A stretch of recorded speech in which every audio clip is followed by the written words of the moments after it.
వృషభ రాశి వారికి ఈ వారంలో ఏదైనా విపత్కర పరిస్థితులు ఎదురయ్యే సూచనలు ఉన్నాయా అండి? కొంచెం అలాంటివే ఉన్నాయి. ఎందుకంటే ఒక గ్రహం మాత్రమే యోగిస్తుంది.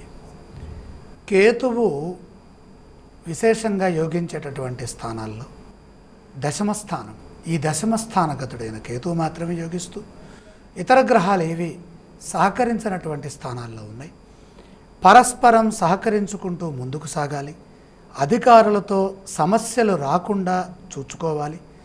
దగ్గర వారి సూచనలు కార్యసిద్ధినిస్తాయి. మనోబలం మిమ్మల్ని సదా కాపాడుతుంది. అపార్థాలకు అవకాశం ఇవ్వకండి.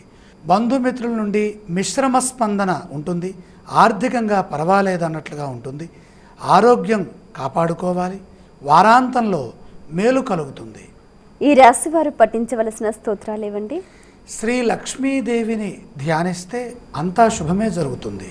ఆలయ సందర్శన క్రమంలో ఏ ఏ దేవీ దేవతలను దర్శించాలంటారు? ఇక్కడ గ్రహదోషం అధికంగా ఉంది కాబట్టి ఎవరికైనా ఐశ్వర్యం ప్రధానమైంది కాబట్టి లక్ష్మీమాత సందర్శనం శ్రేయోదాయకం.